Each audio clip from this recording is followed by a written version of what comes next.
Two particles P and Q of mass 0.3 kilograms and 0.5 kilograms respectively are joined by a light horizontal rod.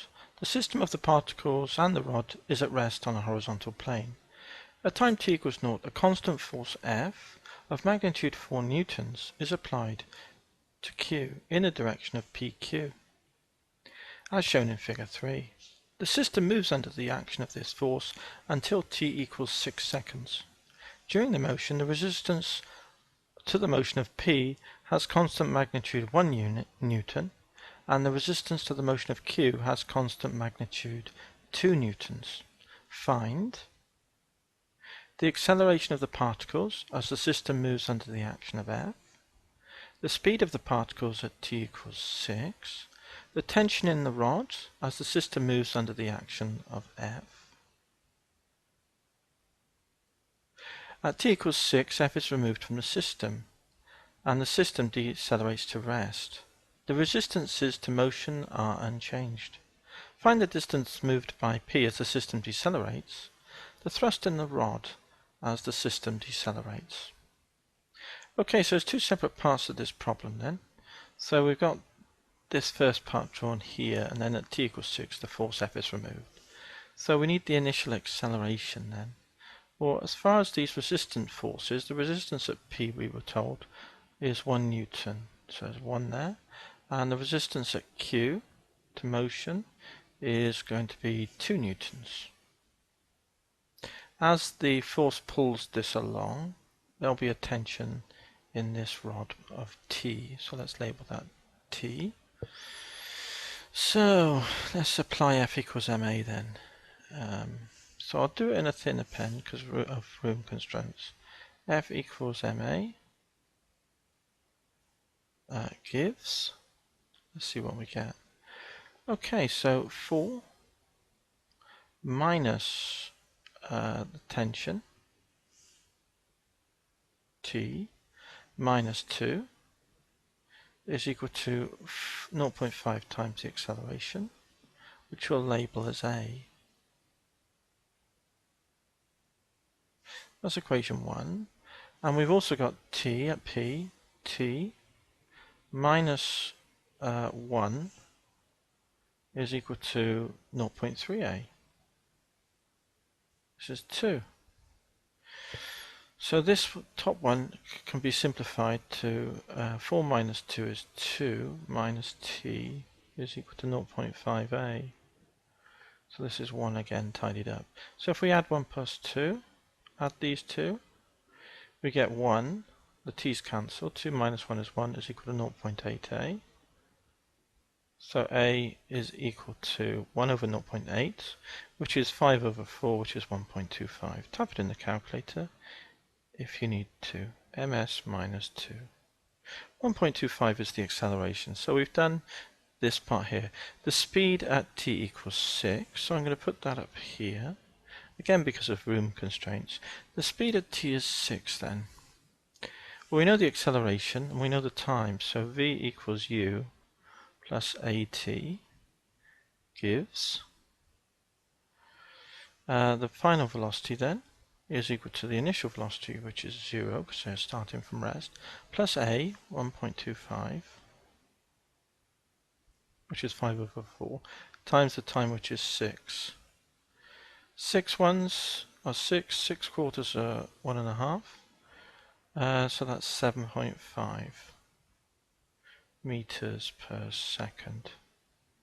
So there's the speed at t equals 6. The tension in the rod at t equals 6. Well, we can see what tension is here. So part C I'm going to squeeze in just here before we move on.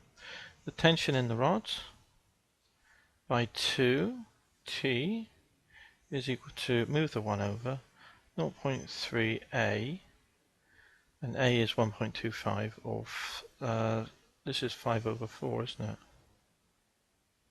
Or 1.25, 0.3a plus 1. So, okay, so let's just type that in the calculator. 0.3 times 1.25, the 5 over 4, plus the 1, equals 1.375 newtons. So there's the tension in the rod. At t equals 6, F is removed. Find the distance moved by P as it decelerates. So let's have a look at this model again now, then this picture. And basically, F is now 0. We've still got these resistance forces as it moves along. So so we can leave this as a tension, even though T will turn out to be negative, because it's now a thrust in the rod, as explained in the question. So the distance moved by P as it decelerates. So we need to find out the acceleration, the deceleration then, don't we? We know it's going to be initial speed. If we find the deceleration, we should be able to get the total distance moved. So what have we got then? These equations still hold, except the 4 is not the case. So t minus 1 is 0.3a, it's fine. So this is now d. So t minus 1 equals 0.3a. That was fine. And now the other equation, the 4 becomes 0. So it's minus t minus 2 is equal to 0.5a in this separate problem now. So if we add them, we'll find out the deceleration, won't we? So this is now 3 and 4. So I'm going to change over now. We've got a bit more room to stick a pen. Okay, so let's see what we've got then. So 3 plus 4. And we'll get the deceleration, won't we? These t's will cancel. We'll get minus 3 is equal to 0.8 when you add these a.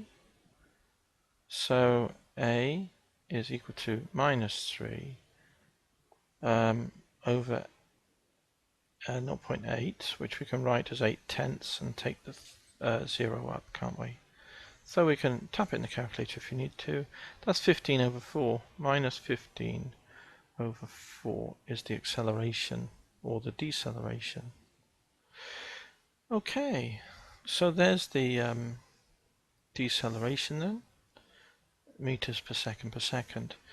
So the thrust in the rod, well, first of all, there's the deceleration. We know the speed at t equals 6 because we worked that out above. We got 7.5 meters per second. So that's the initial speed. So we'll write down u equals, so here, the initial speed is 7.5 meters per second. A is equal to minus 15 over 4. V is equal to 0. So using v squared equals u squared plus 2as, that gives, so the final speed is 0, is equal to the initial speed 7.5 squared plus 2a, 2 of these, 2 lots of minus 15 over 4, times the distance taken to decelerate. So that tells us what s is then. Move this object through the equals, it comes over here with this number, and we get 7.5 squared on this side. And then the number that s comes over with, which is here in our mind's eye, we can take underneath, can't we? So that's 30 over 4. Or 15 over 2, because this is 30 over 4, 15 over 2. Let's tap that in the calculator then.